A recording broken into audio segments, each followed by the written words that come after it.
welcome everyone. So thank you for coming. My name is Jay Lee, and I'm the host for today's session. So today we are very happy to have Professor Zhang from London Business School here with us. Please let me first start with a brief introduction with Professor Zhang. So Professor Zhang is currently an assistant professor of marketing at London Business School, where her research primarily focuses on digital platform markets. Her studies on the effects of information design and pricing strategies on market efficiency, business profits, and consumer welfare have been published in top journals such as Journal of Marketing Research and Marketing Science. Today, Professor Zhang is going to share with us her latest insights on the value of platform endorsement. I think most of our Luohan friends have been familiar with the platform endorsements, such as Amazon's Choice and Etsy's Picks badges. While previous research highlights the benefits for endorsed products, we may also feel curious about what could be the effect of platform endorsement on the products without any endorsements, and also what can be the primary driving force behind it. So in today's 1 hour session, as usual, you are welcome to raise your questions during the talk. Please just feel free to unmute yourself if you want to ask any questions. And we will also leave a few minutes in the end for you to have any further comments and in-depth discussion. Yeah, and you will also feel free to find the links to the paper and the details of today's webinar in the Zoom chat box. So without any further ado, let's welcome Professor Zhang to share her research on the value of platform endorsements. Let's welcome. All right. I guess most of the audience here are based in China, or in Asia. So good evening, everyone. So first, I'd like to thank Jie for a very kind introduction. Also, I'd like to thank the Luohan Academy for offering me this opportunity to share my research with the audience here. Today, I'd like to talk about this project, the value of platform endorsement. As Jie mentioned, I'm currently assistant professor of marketing at London Business School. This is a joint work with Momesa Barathi, who is currently assistant professor at University College London, and also Professor Anja Lambrecht, who is a colleague of mine at London Business School. Before I dive deep into the analysis, I thought maybe it's useful to give you a sense about what platform endorsement really means. Let me show you some examples. So some of you may have used Amazon or use a platform like Etsy before. If you look at this platform, all those digital platforms nowadays, they are offering hundreds of thousands of products online. And then with those many number of choices for the consumer to choose from, consumers are often facing this challenge knowing which product is the best. As a result, in order to facilitate the consumer kind of decision-making process, in the recent years, we see there is this adoption of the platform endorsement. And what is a platform endorsement? If you look at those platforms, on Amazon, on a search result page, sometimes you may encounter a product that is being listed as Amazon's Choice. Similarly, on Etsy, you may see some products that have this Etsy's Pick badge.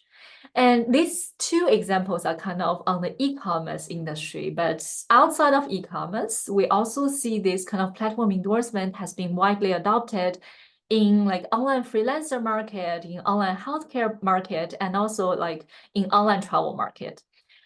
Given the prevalent adoption of the platform endorsement tool, in this research, we kind of are curious about what is the impact of the platform endorsement. So before I show you the analysis, let's first think about a priori, what would be the prediction of the impact of the platform endorsement? So first, we know that with the endorsement, well, the items can be put into two categories. One are those endorsed items, and then the other is those unendorsed items. It is very clear that for the endorsed item, because of this badge, it sends a positive quality signal. As a result, consumers are going to want this product more. That's going to lead to the increased sales. This kind of positive quality signal impact has been well documented in the past.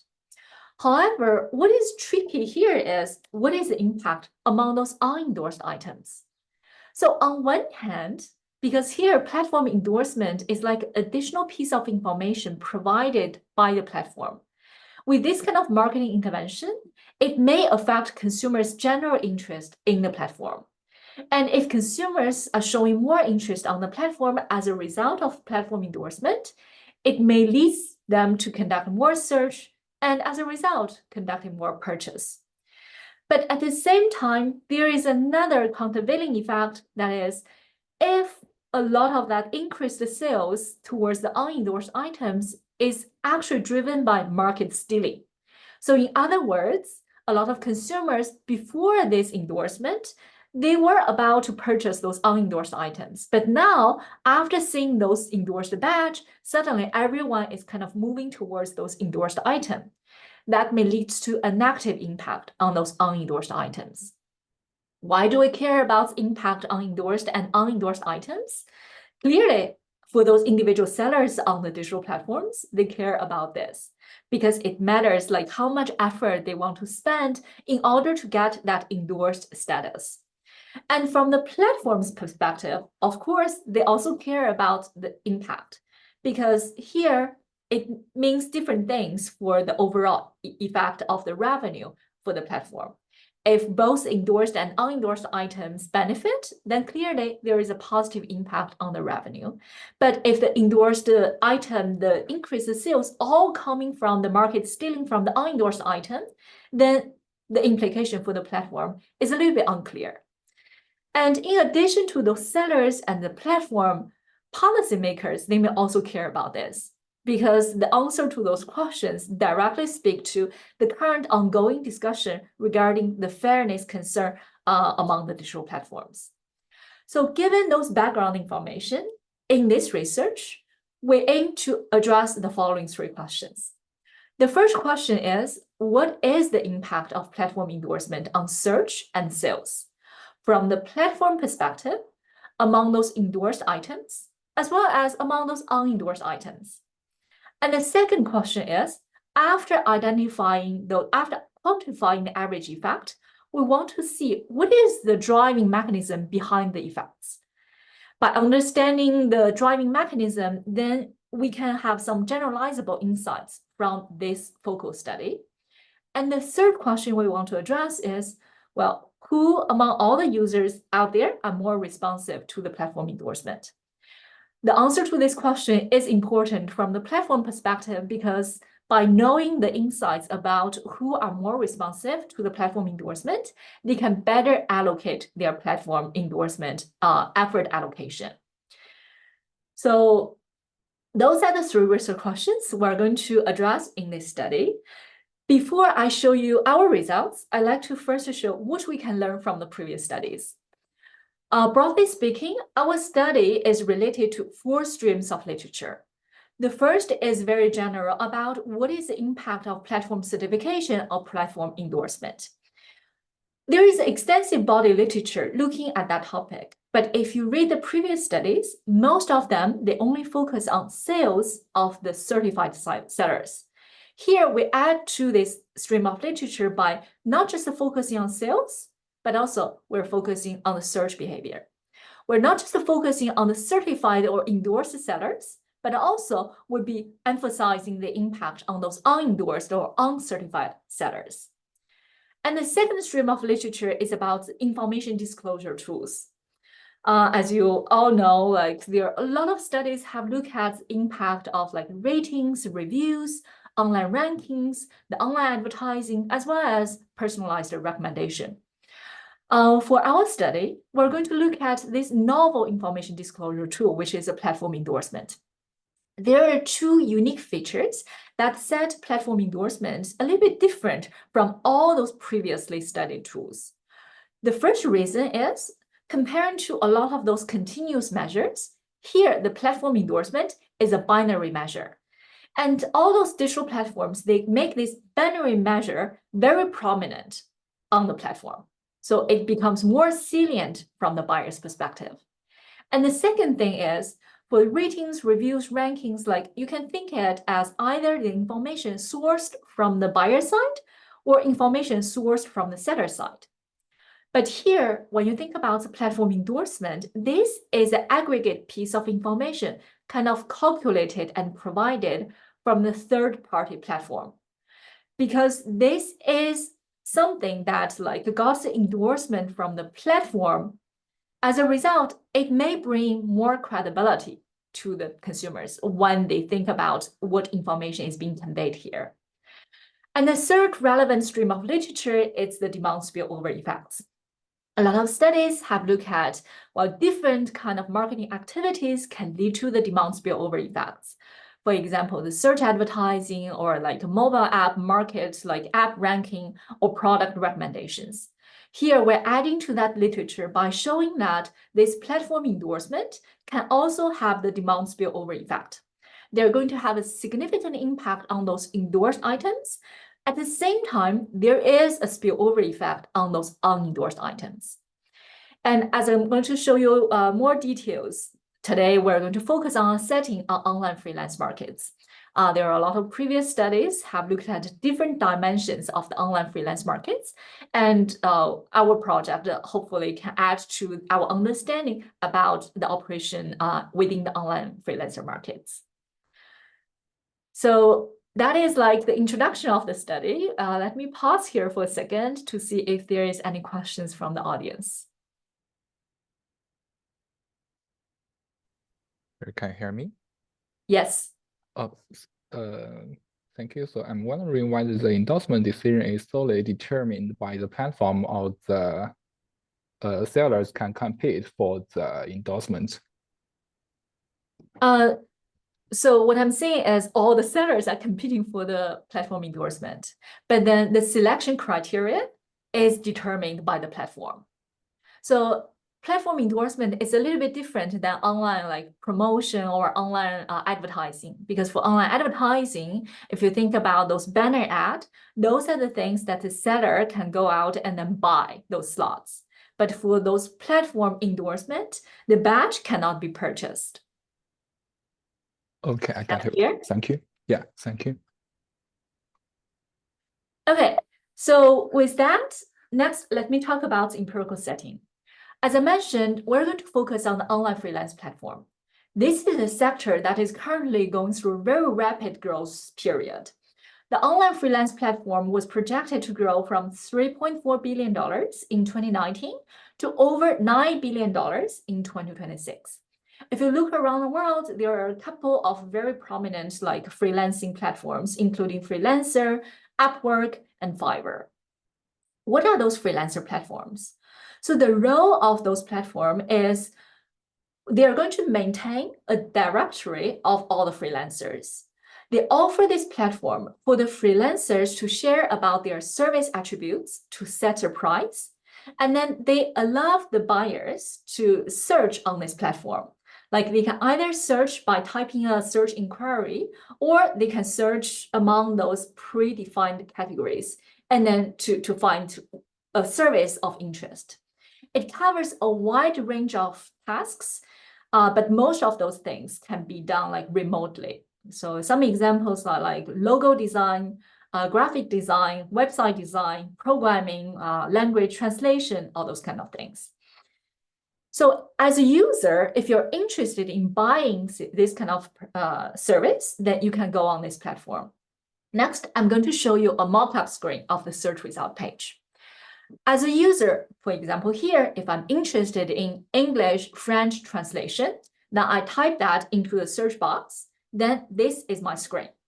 I get to show a couple of different services provided by different freelancers with different online ratings, and I can see the number of previous ratings at a given price. And looking at this is a search result page, but of course, if you scroll down, then you are going to get to see more search outcome, and then you can see the second page, the third page, so on and so forth. In order to understand the effect of the platform endorsement, we collaborated with the platform, and the platform conducted a controlled experiment. In this experiment, the randomization is conducted at the user level. So in other words, users are being randomly assigned to either the control group or the treatment group.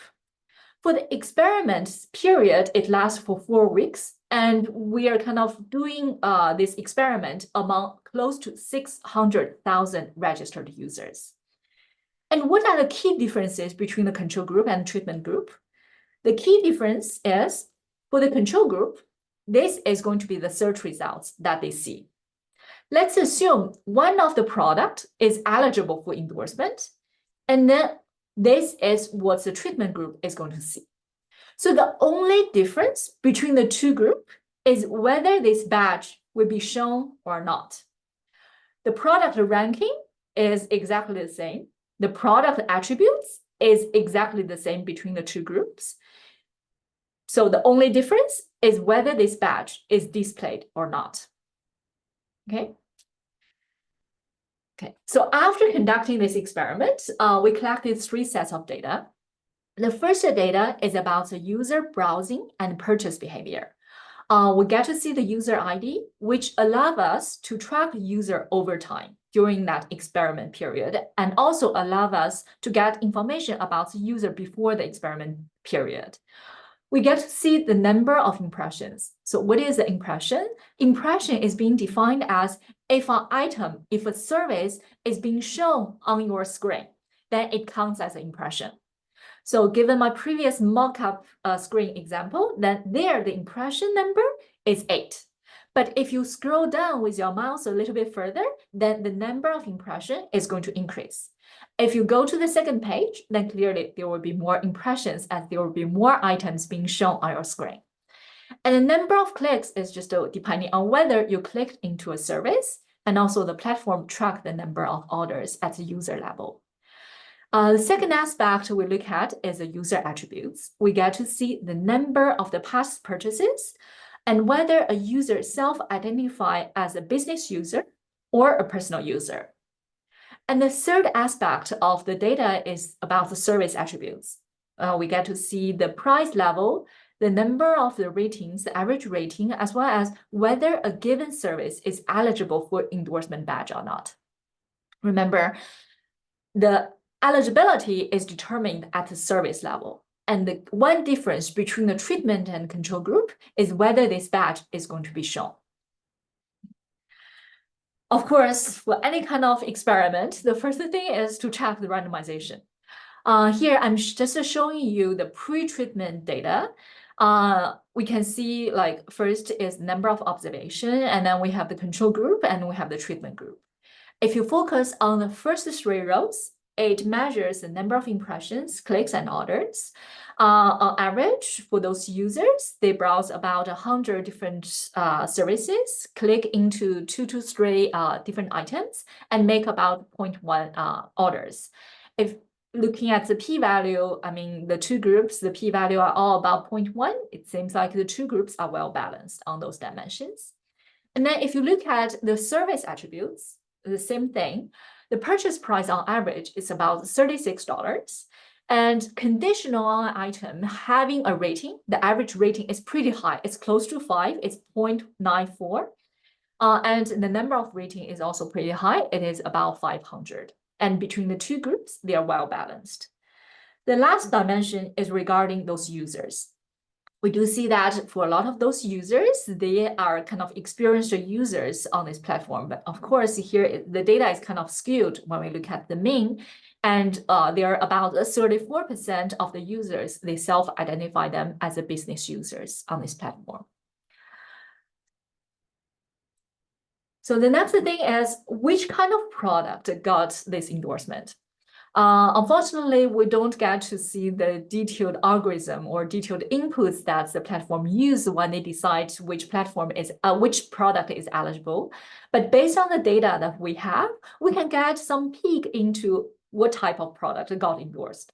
So here we're looking at whether a product will get rated and what is the star rating, the number of ratings, and also the price. Across the board, it seems like the firm is able to endorse higher quality services with higher ratings, with more ratings, and with a slightly higher price. Okay. So next, I would like to talk a little bit more about experiment details. If you think about this experiment, the design here is the intent to treat. What does intent to treat mean? It means that, well, here we have two groups, but not every single user in the treatment group actually got exposed to the treatment. So first, I would like to draw your attention to those two groups. Okay, so here on the left, we have the treatment group. On the right, we have the control group. Let's assume they are searching for the same thing, and then they have the same search result page. And for those blue items, those are items that are not qualified for endorsement. And on this page, there is only one item, that is the orange one, that is qualified for the endorsement. So in this scenario, between the treatment and control, the only difference is that badge. Here it's the red badge, okay? But of course, those are the cases when you search something, the search results returns an eligible service. But there are also a lot of users when they conduct the search. Maybe among all the items on the search result page, there is not a single one service that is eligible for the endorsement. So here, that constitutes the bottom type of users. So despite on this bottom left part of the users, despite those users being in the treatment group, but because the search result page didn't return any eligible service for endorsement, so they don't get to see the badge, making them indifferent between the treatment and control.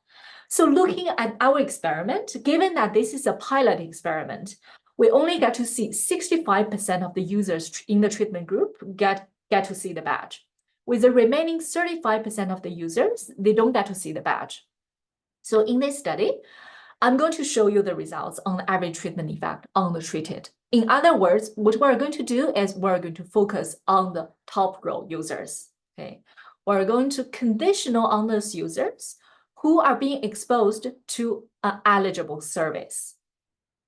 And the reason that we're focusing on the top row is because we think here estimating ATT is more relevant for the platform, given that when they roll out this program even further to the full scale, then this ATT is more relevant as ITT is clearly going to change.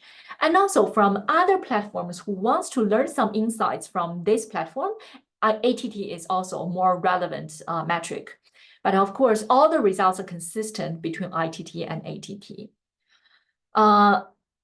So remember, I showed you the randomization check between the treatment group and the control group.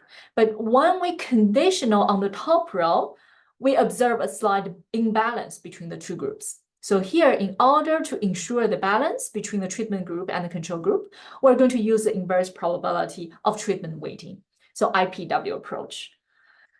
I'm not going to dive deep into the math or equations here, but the underlying idea for the IPW approach is we're going to estimate the propensity score for every single user in our sample, like how likely they're going to be exposed to this treatment. And then we're going to use this estimated propensity score to weight those observations in our regression. And we estimate the final equation using the weighted maximum likelihood function. Okay. If you're interested in the technical details, I'm going to put the link to the paper towards the end of the presentation, and you are more than welcome to check it out. So after this reweighting process, this is a covariant balance check. As you can see, across all the dimensions, the p-value is very high, which means that the two groups are well balanced on all those dimensions. So that is the empirical setting. Next, I'm going to talk about the main results. Before I show you all the regression analyses, let me just show you some model-free results, because to me, I feel like model-free results sometimes are even more convincing than like running the regressions. Here we have three figures. For the first figure, it is the number of impressions among all the services.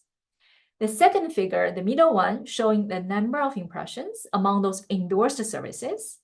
And the last figure showing among those unendorsed services. And we have two bars within each figure. The left one showing you what is the number within those control group users. And the right bar showing you what is the number among those users within the treatment group users. Here, the pattern is very clear. Okay, when it's 3 stars, it means super significant. If it's NS, it stands for non-significant. What we can see here is, in terms of the total number of impressions, the badge does lead to a significant increase. Among the treatment group user, the number of impressions is significantly higher than the control group users. And the same thing applies for the unendorsed services.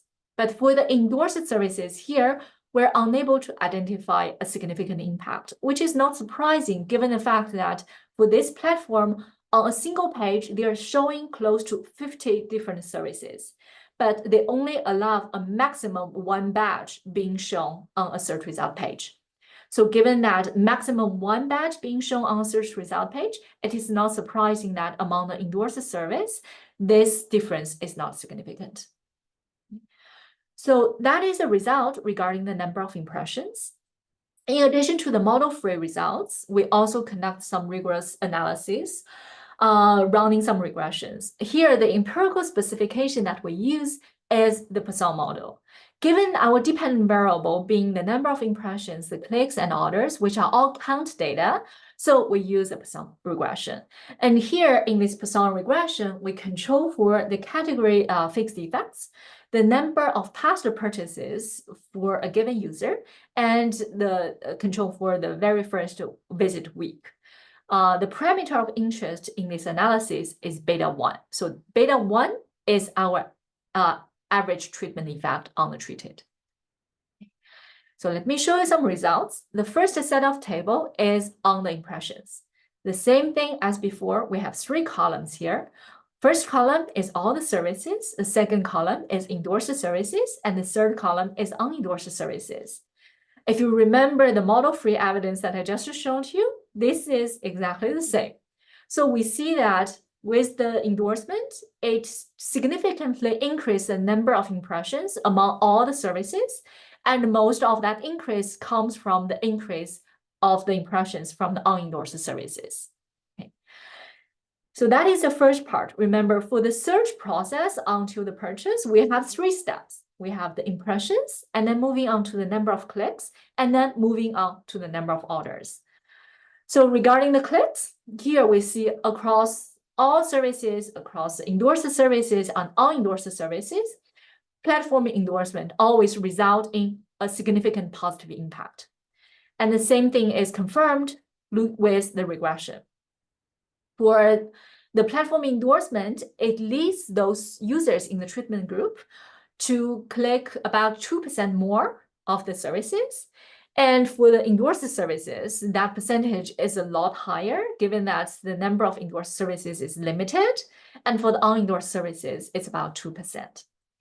And if we look at the purchase stage, that is the last point of the customer journey, which is the number of orders, it's the same thing.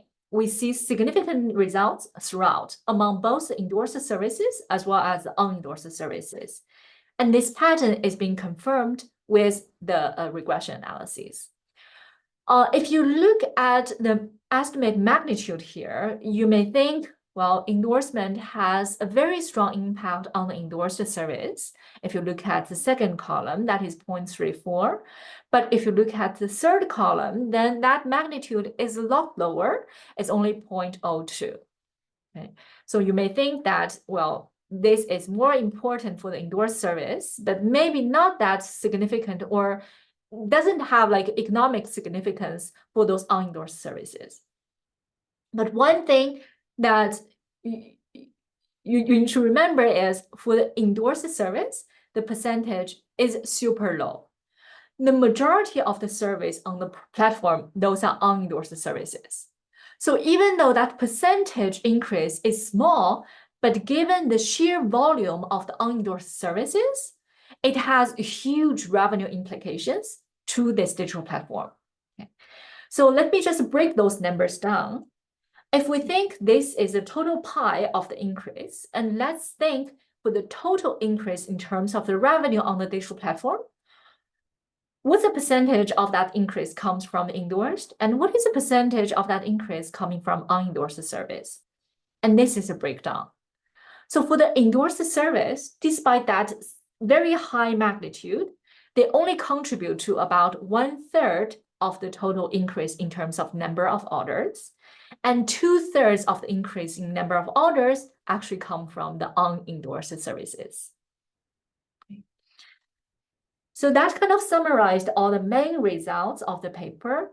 In addition to just using a Poisson regression with the IPW, we also conduct a series of robustness checks, including a linear regression with IPW, the negative binomial regression with IPW.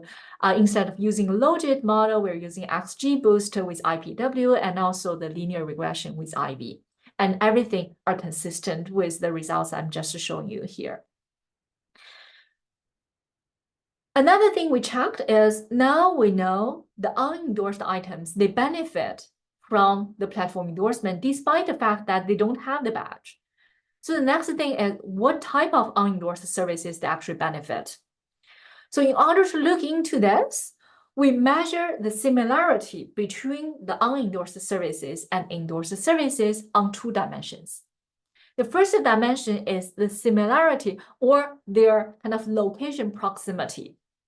We find that it's not all the unendorsed services they benefit, but actually for those unendorsed services, they are located very close by to an endorsed service, they actually got hurt. It's those unendorsed services that are located further away from the endorsed service, they benefit. And the way that we define further away is at least like 1 row beyond. Okay, if it's 1 row above, 1 row below, or in the same row, then it's close by. If not, then it's further away. And the same thing that we did analysis regarding the price similarity. Between the unendorsed and the endorsed service, if the price difference is between $5, we think they have similar price levels. If the price difference is bigger than $5, then we think it has a different price level. We find that it is those unendorsed services with a very different price levels than the endorsed services, they actually benefit from the platform endorsement. Okay. So here, I kind of shared with you all the main findings. Let's just have a quick recap. With the platform endorsement, we find it drives up the sales for the endorsed items. That result is very intuitive. But at the same time, we find the platform endorsement also increases sales among those unendorsed services. For that result, it is a little bit counterintuitive. So the next thing we want to check is why. Why the platform endorsement can increase the sales among those unendorsed services despite the fact that they are not having a badge. So thinking about the underlying mechanism, we're going to test 3 possible mechanisms. The first is maybe this badge improved the user's perceived quality of the platform. And as a result, that leads to an increase in the orders of the unendorsed items. And the second possible mechanism is there is attention spillover. With those badge, it draws attention to those badged items. At the same time, there is a positive attention spillover to other unendorsed items. And the third possible mechanism is novelty. When you see some novel feature on the platform, maybe you are drawn to those novelty features and you conduct more search that may lead to more sales. So let's first look at the first one. Does the endorsement lead to an improvement in the quality perception of the platform? Previous studies have shown that, well, endorsement can signal that platform actively curates offering. Because platform actively curating the offering, then I may think that all the products or the usefulness of this website has improved as a result. So all the product also benefit from this kind of perceived quality. And also, some previous studies find that users, they do update the perceived quality of the platform based on a few individual services. So now with those badge items, we know all those badged items, they're very likely to be high quality items. If those are the very first few items that the customer encounter, maybe that's going to improve the perceived quality of the platform overall for those users. So how to test this mechanism? In order to test this, the first one is, if this quality perception change is at the platform level, then one would expect users should search and purchase more, even in categories where they are not being exposed to a badge. So this is what we test here. We are looking at the categories without the exposure, but those users have been exposed in a different category. And we do find that the treatment effect is still positive and significant here. So that is a piece of evidence showing that this kind of quality perception change is at the platform level. Okay. And another test that we conduct is, well, if their perceived quality has improved, then conditional on clicking into a service, then probably the purchase likelihood is going to be higher. So here we are testing whether users are placing more orders conditional on the number of clicks. And this is what we find. So conditional on clicks, we do find the number of orders also increases. But one caveat here is this is just a descriptive piece of evidence. So here there is some potential endogeneity problem given that we're conditioning on the clicks. But this piece of evidence or this correlation evidence is supportive of our first mechanism. So that is the first thing. And the second mechanism is the attention spillover. Can I ask a small question? Yes, of course. Since the platform singles out high quality goods for endorsement, I'm thinking that have you checked the parallel trend? Because the high quality products are capable of attracting more clicks and purchases by itself. If this happens even before the experiment begins, then it means the estimation is somehow overestimate the effect. Right? Yeah. Thank you, Qi, for the question. So the thing is, remember when I talked about the experiment, the randomization is not at the item level, but rather it's at the user level. So here, when we estimate the effect, we're comparing those users in the treatment group with the users in the control group. So the key assumption here is not like the endorsed service is comparable to the unendorsed service, but rather it's the users in the treatment group, they're comparable to the users in the control group. So that is the assumption that is being required in this study. And given the randomization and given the IPW approach that we have used, we're kind of confident that this assumption holds pretty well in our context. So is there anything to capture the commodity heterogeneity or service heterogeneity in the model specification? Oh, yeah. So that is why when we look at, if you think about the heterogeneity for all the tables, we're reporting separately for endorsed service and unendorsed service. The fact that those estimates are different, it shows the service heterogeneity. Yeah, I mean, endorsed and unendorsed, well, they are the one feature of the many characteristics of a service. So there might be more I have used a service previously, then perhaps I'm more inclined to stick to the previous service I bought.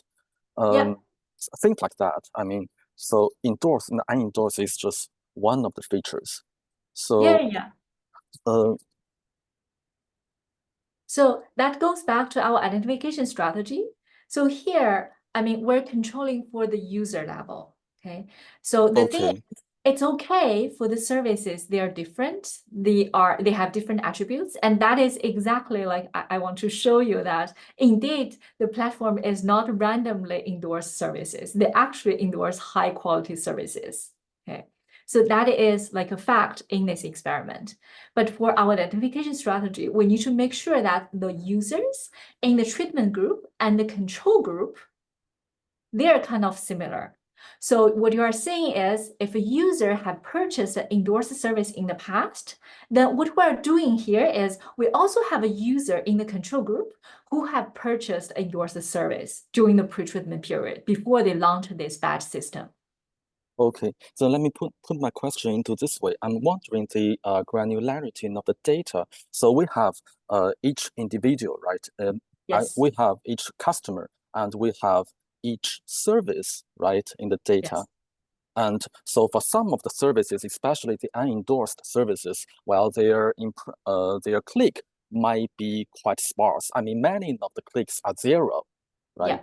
So if we have pretty many zeros out there, then, you know, it has a zero inflation problem, which leads to a higher estimate of the treatment. Yes, that's a good point if someone conducts the analysis at the item level. But as I mentioned, given that randomization is at a user level, we're looking at the user level analysis. So here, none of the analysis or regression is look at a single item. We're looking at, for a given user, how many endorsed services does this user browse or purchase during the experiment period? And how many unendorsed services have this user browsed or purchased during the sample period? I'm happy to discuss more about that point. Please go ahead. Yeah. Thank you. Okay. Yeah. So the key thing is randomization is at user level. So all our analysis is at user level. And identification assumption we need here is at user level, the treatment user and the control user, they are comparable, had there been no treatment. Okay. And then we do look into the heterogeneous across the different types of services. That is why when we think about the similarity comparison, that is also one aspect that we feel it can provide some insights for the platform to look into. And then the second mechanism that we look into is this attention spillover. Okay, if those endorsed services, they draw a lot of attention, and when you pay attention to those endorsed services, maybe your attention is also going to spill over to approximate other unendorsed services. If that happens, then we should expect the attention spillovers to be highest for spatially closed unendorsed services. But if you remember before when I talk about the similarity in terms of the location, we actually find the opposite results. Okay, for those services that locate close by to an endorsed service, they actually got hurt. So this is a result. What we're focusing on here is interaction effect. It's a treatment interact with the services being located nearby. If there is positive attention spillover, then we would expect this interaction effect to be positive. But what we're seeing here is there is no evidence of the positive attention spillover. But what we're seeing is actually consistent with another theory that is a limited attention. So with the users, when you have limited attention, but with the limited attention, you are being drawn more to those endorsed items, you actually allocate less attention to those other unendorsed items close by. So that is the second mechanism. Can I ask one more question? Yes. So in the clicks regression, did they somehow change the rank of the endorsed item when in the treated group and the unendorsed, the same service that is unendorsed in the control group? Because the service is listed in the front of the display page, then it gets more click, right? So if you vary the rank of the endorsement, perhaps it further verifies the result. Yeah, good point. So kind of linking back to your earlier question, it's okay for us if the ranking changes, as long as the ranking is the same between the control group users and treatment group users. So here, it's possible that after endorsement, a service got ranked higher in the search result page. That is very likely, okay, because now they're getting more impressions, they're getting more clicks, and they're receiving more orders. So even if this endorsement status doesn't directly enter into a ranking algorithm, but with that indirect effect through the impressions, clicks, and orders, it may also help them with the ranking. But means that it doesn't matter for our identification, because if the ranking increases, it increases at the same time for the control group users and the treatment group users.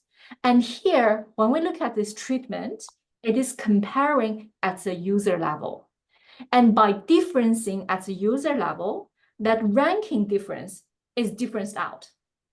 So the only thing that is being left is the exposure to the badge. Okay, good. Thank you. Okay, so that is the second mechanism. And then the last mechanism is regarding the novelty effect.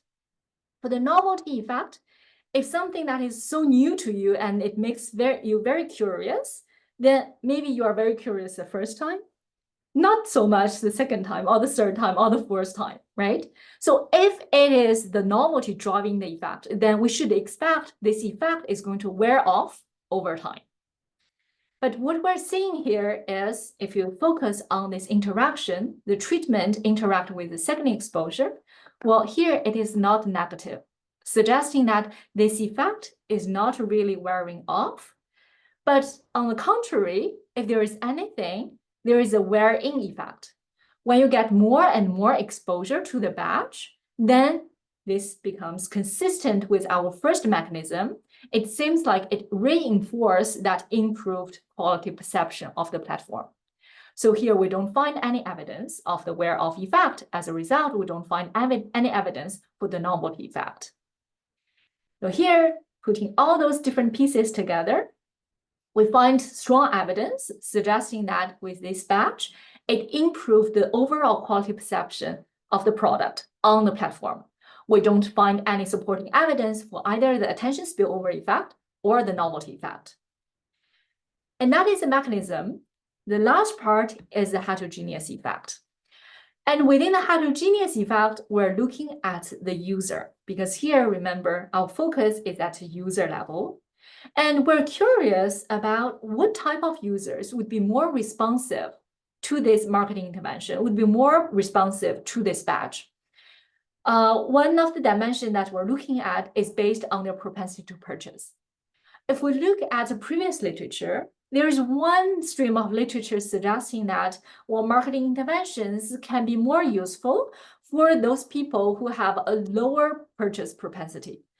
But there is another saying the opposite. The reason that saying like people who have a higher propensity to purchase, they are less responsive, is because if you have higher propensity to purchase, then very likely you have a lot of experience with a product in the past, then you are more likely to rely on your own judgment.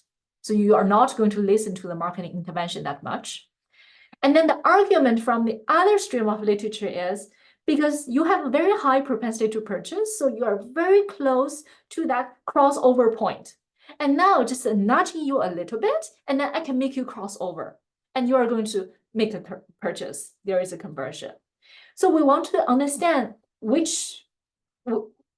for those higher propensity to purchase users, are they more responsive or are they less responsive? So to measure the propensity to purchase, we're going to use two proxies. The first proxy measure is the number of past purchases. We do, using our pre-treatment data, confirm that if a user have a higher past purchase, then their propensity to purchase is also higher. So this is the results. I want to draw your attention to that third row, the interaction effects. Here we find that for those users who have a higher past purchases in the previous 2 weeks, they do increase their purchases more due to the platform endorsement. In other words, those people who have a higher propensity to purchase, they are more responsive. Okay? And the second proxy that we use is whether they self-identify them as the business user or personal user. And using the pre-treatment data, we did confirm that for the business user, their purchase likelihood is a lot higher than the personal users. And then here, if we look at the interaction term, it's the same thing. So here we do find that the effect is more pronounced among those business users. In other words, those two pieces of information together suggesting that for those users who have a higher purchase propensity, they're more likely to respond to this platform endorsement badge. So those are all the results that I'd like to share with you today. And then lastly, I'd like to take a minute or two to kind of summarize what we have learned from this paper. The goal of this paper is we want to quantify the impact of platform endorsement. And in this study, we quantify the impact of platform endorsement among those endorsed items, among those unendorsed items, and also quantify at the platform level. We dig deep into the mechanism, find that the increase among those unendorsed items is very likely driven by the user's perceived quality increase of the platform. And we also find that the platform endorsement are more effective for the users with a higher propensity to purchase. Why do we think those results are important? Because we think they offer valuable implications for various players in the ecosystem. First, it offers some insights for the platform.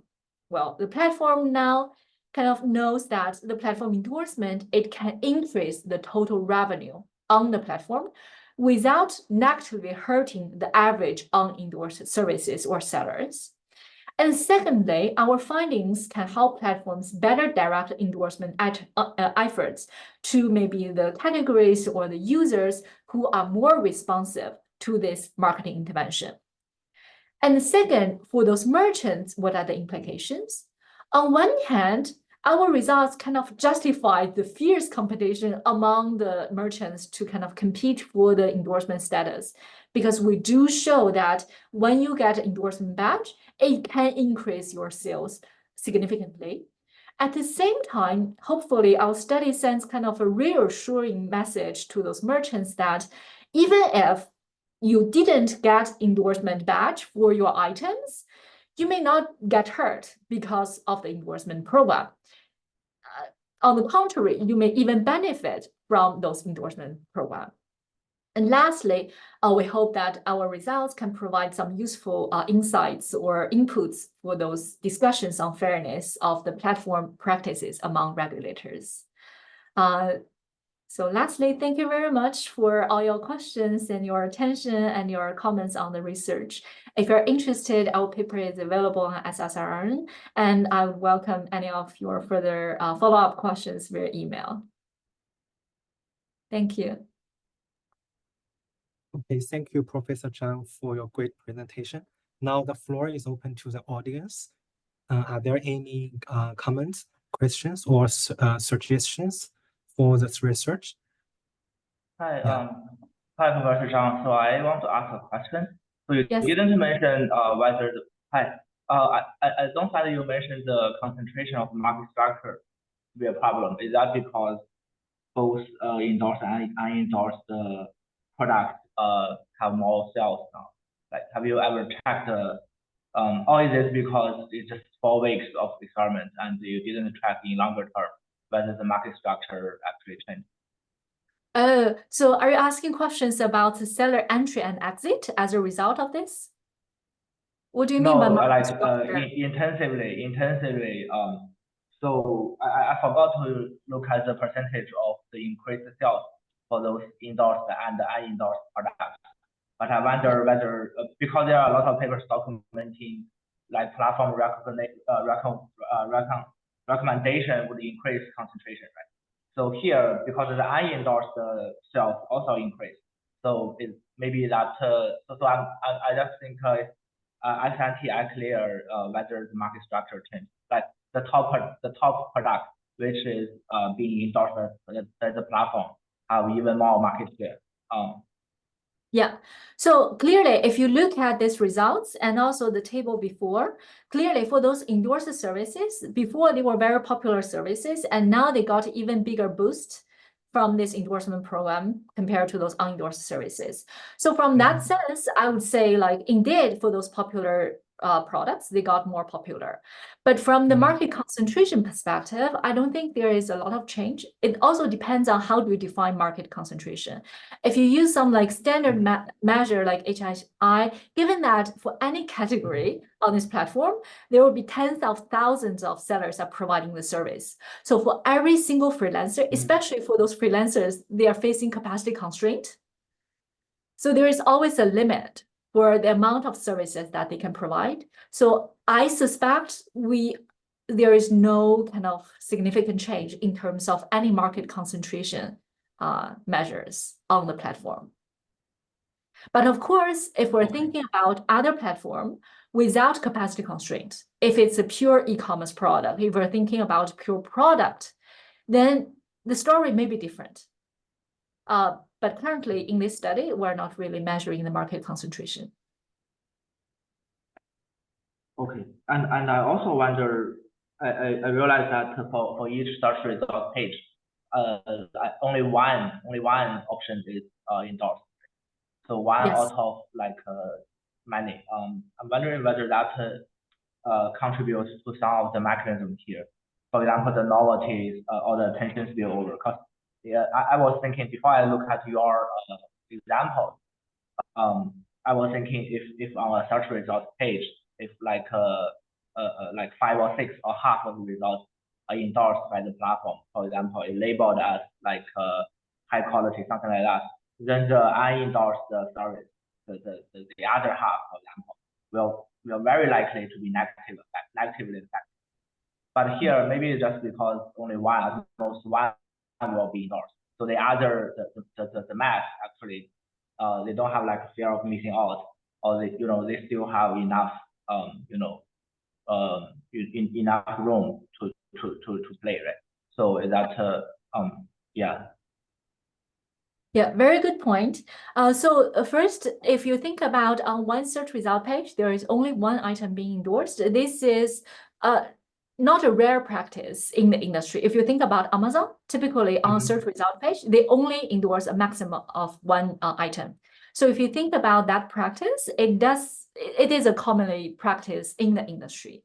But I completely agree with you. If you're thinking about a completely different setting, so for example, on Airbnb, they also have like Airbnb Superhost, but they do have multiple Airbnb Superhost on search result page. We acknowledge, like, we think that is super important, and our finding cannot really be directly generalized to those settings. And we would like to kind of have data access to conduct a further analysis to see what is the impact. Is this going to be a decreasing return, or what is the kind of a switching point when the impact on those unendorsed becomes negative? So that is why in this study, we're kind of focusing, like, one major part is a mechanism, because we do think for those mechanism tests, some of them, it can offer insights beyond this focal platform. Yeah, thanks. Yeah, thank you for your question.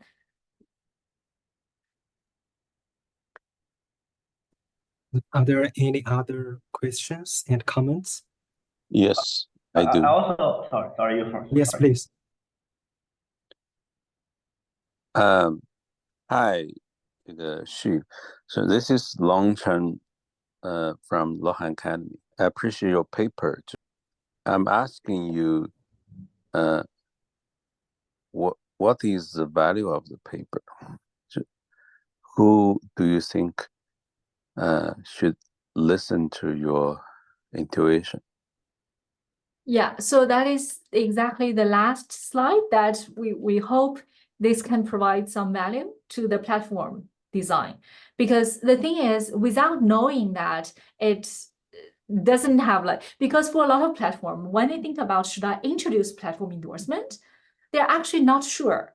Because the thing is, if I'm introducing this platform endorsement and now I'm boosting the sales for those endorsed items, but at the cost of reducing all the sales of the competing sellers on the platform, then in the long term, that may result some benefit, kind of overall impact to the platform, because it's going to drive out the sellers.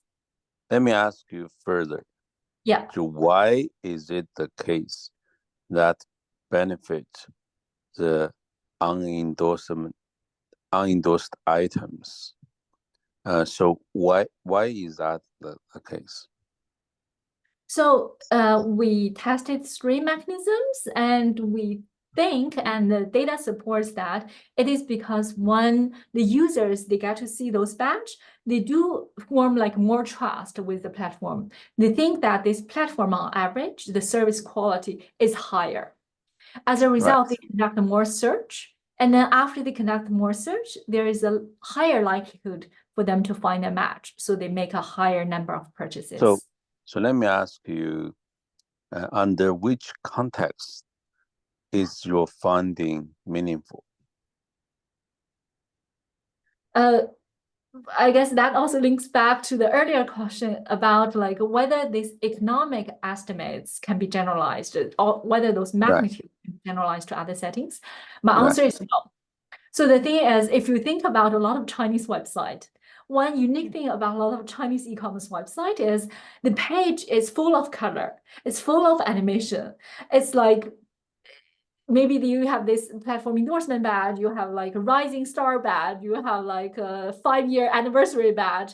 And then if you have like 10 different variety of badges, then the customer is going to react differently.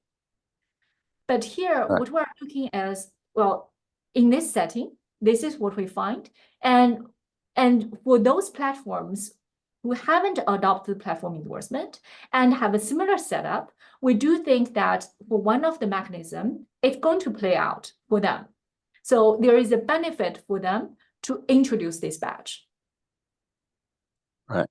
So I think I guess when you explain the implication here, so we need to understand the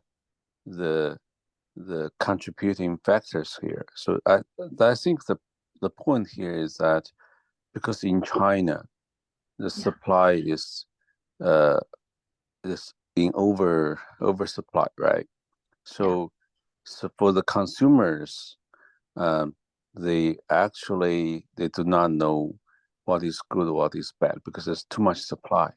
Right. So for the suppliers, it makes a lot of sense for them to signal what is good quality stuff, and when the users they benefit from this recommendation, then they improve their trust to the platform, and that kind of spill over to the whole thing. So that in a oversupplied economy, so your positioning, your value proposition to the consumer, so that can spill over to the whole thing, right? I think that's the context here. Oh, yeah, exactly. So the demand spillover, especially here, we're finding a positive demand spillover. That is indeed like one of the centerpiece of the paper. Right. So I think the point here, my point here is that because you need to, so basically, I think you need to attribute to what exactly when this is meaningful.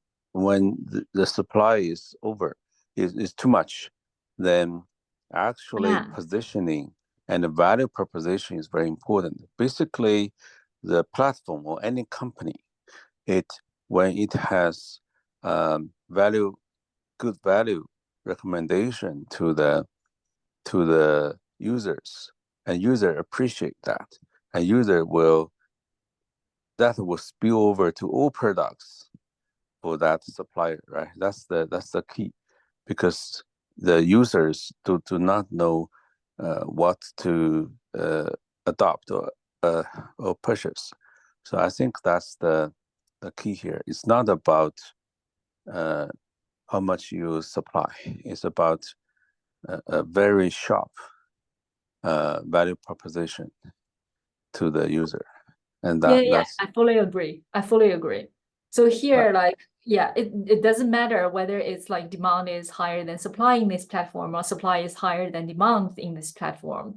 I do think like if you are able to do some marketing intervention that can improve consumers' trust on the platform, then that's going to lead to a positive spillover on all the product on the platform. Yeah. So my point here, you are a marketing professor right now, right? Yes. Yeah. So the point here is not just about platform. It's a general theme. Yeah. The theme here, just for your reference, when if maybe one day you're going to do consulting to the firms. So the key here is that it's not about how much they supply. It's about this very sharp contribution, value proposition to the users, and that's going to spill over. It's like a sunshine to everything. So that's the key of marketing and positioning. I think that's very general. It's not just about platform. So I think you can explain that in a oversupplied economy. The supply is too much. Then positioning, value proposition is crucial.